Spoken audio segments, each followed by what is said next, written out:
Looks like I'm going on another travel.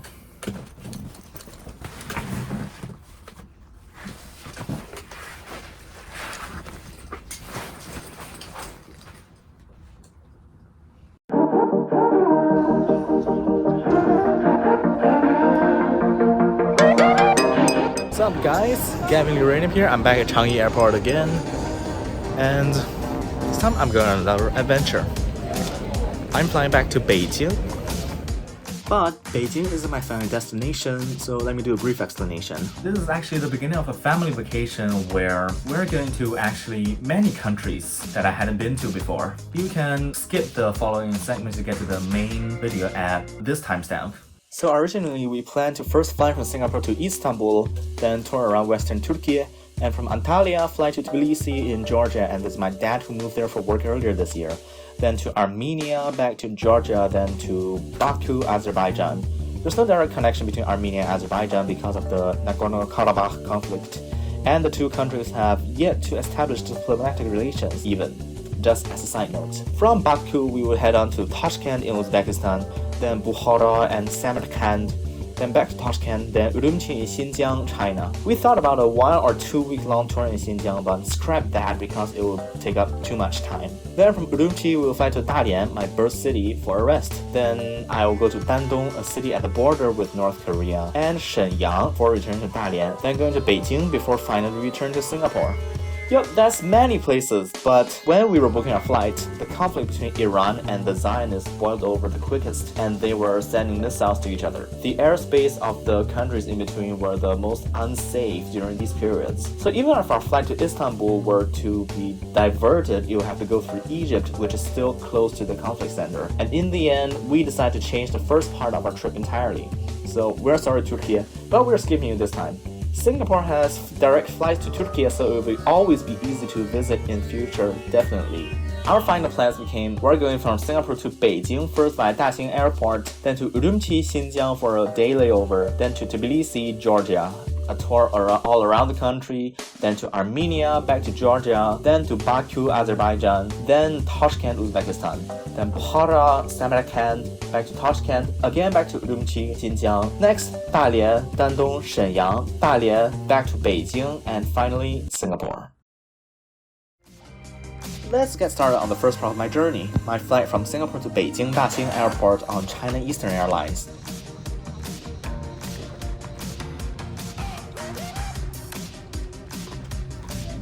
Here's my seat.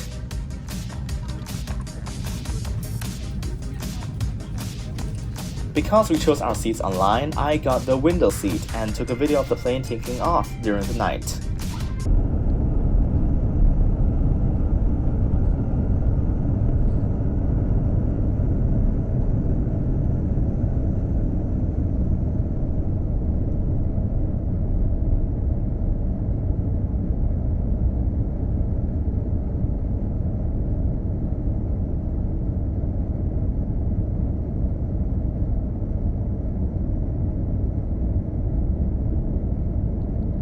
The entertainment system on board, though, seemed very primitive, and while it had movies on TV and basic flight info screen, it didn't have many games. I think this is most likely because China Eastern has only recently expanded their flights to international destinations like Singapore that are long haul.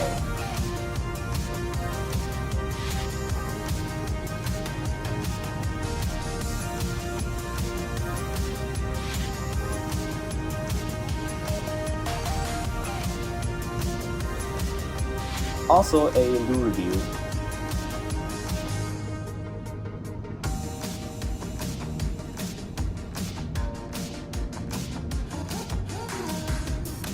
Nothing special, very average standard economy class lavatory. It was pretty clean. The flight time was 6 hours and 30 minutes, and we landed at the Beijing Daxing Airport after the sun rose. Here's our plane touching down.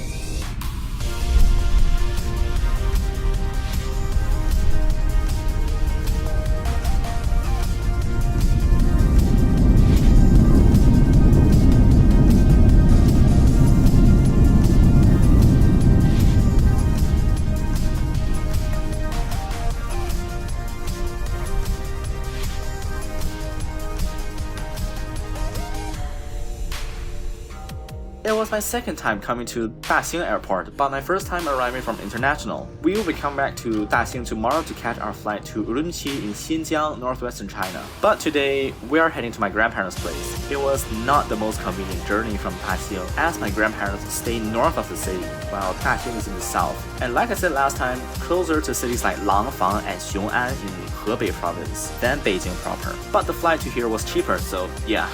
Anyways, we spent a simple 2 days, 1 night visiting my grandparents and having a reunion with my aunts and uncles, buying snacks and food before we head back to Daxing for our flight to Urumqi, Xinjiang. Okay, I'm at Beijing Daxing Airport again. This time to head to Urumqi or Urumqi. It's gonna be a flight. It's gonna be an adventure. I apologize for the shaky videos beforehand that's gonna last this entire vlog season. I'm recording a few things on a different phone that has more storage but less camera stability, so please understand. Thanks. Our this flight was via China Southern Airlines and it took 4 hours and 20 minutes. It was a mid-haul flight, no entertainment system, so what I was doing was mainly filming the outside view from the window.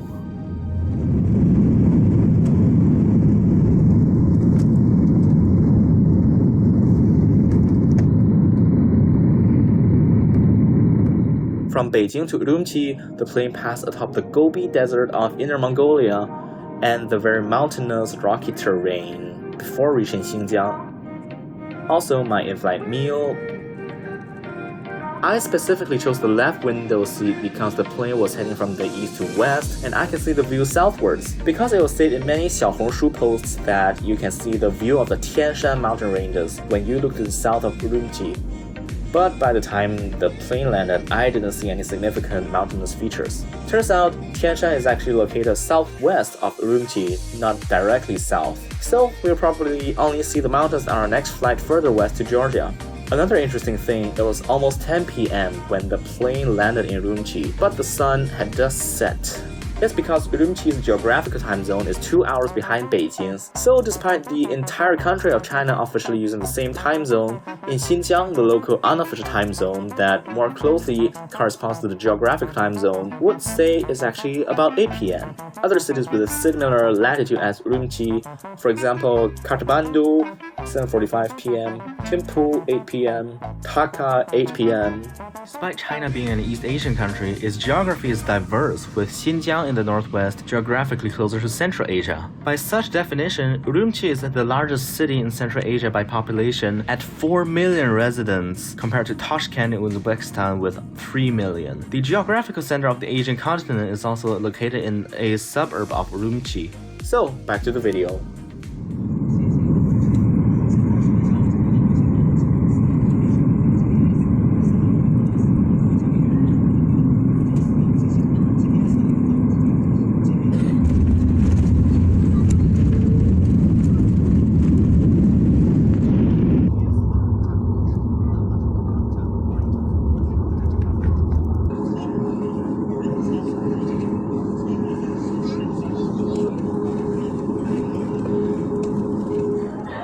Okay, I just arrived in Urumqi Airport, Diwalpur Airport, and the lighting is not that good.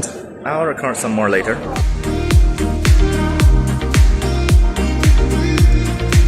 By the time we finished taking our luggage and stepped outside the terminal, it was already dark. So we just headed to our hotel and rested for the night.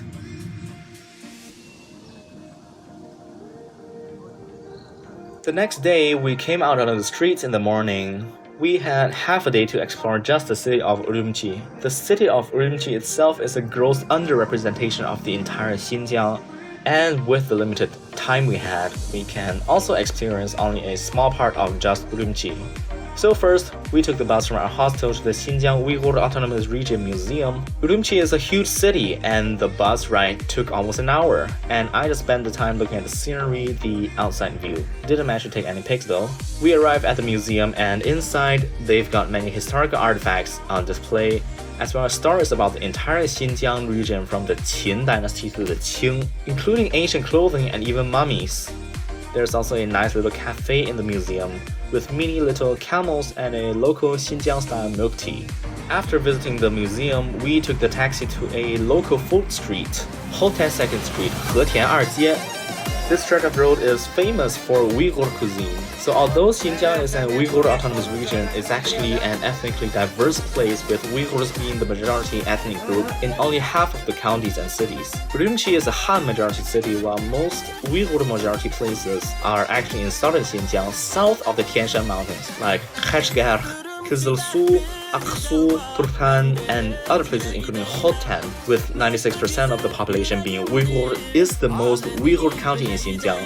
Similarly, Hotan 2nd Street is the most Uyghur food street in Urumqi, and one of the most Uyghur places in the city. Simply look at the atmosphere here.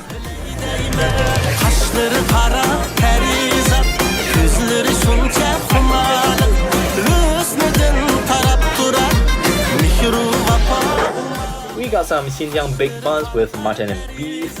We also went to a famous local restaurant to eat fig rice and lamb kebab. The restaurant's name, by the way, is called Nurman, and is on the western pedestrian side of the Hotan 2nd Street. If you guys come to Urumqi, you should try this. It's really good. After lunch, we had Xinjiang ice cream, which is a great way to cool off since the summer is about to hit pretty hot. After going to more places in the city, we went outside the International Bazaar near Ardao, but we didn't have much time to go inside. That's because we had a next flight to catch. So we just took a look outside, and yeah, after all, we already had a lot of food back at Hotan 2nd Street. So going to the bazaar wasn't actually necessary to check off the list. We then took the metro back to our hostel. The Urumqi Metro is relatively new, and it currently only has one line in operation, opened only in 2018. The second line is only estimated to open in July 2024. The interior of the metro, though, is super impressive, just like the metro station of any major Chinese city like Chengdu or Beijing or Harbin. So we rode on the metro, arrived back in our hostel, and started making our way to the airport. Our journey in Xinjiang is actually quite short. In total, we stayed not longer than 22 hours in Urumqi, which is actually shorter than we stayed in Beijing. Like, we spent an entire day there visiting my grandparents and relatives, but decided to make Urumqi the highlight of this leg of our trip. There are so many places in Xinjiang and in Urumqi alone that we didn't have time to visit this time. Most notably the International Bazaar, the Geographic Center of Asia, and so many more. But back in the Urumqi Diwopu Airport, we will be leaving China for Tbilisi, Georgia. Xinjiang, I will be back for you. In the meantime, stay tuned for the next few episodes about Georgia.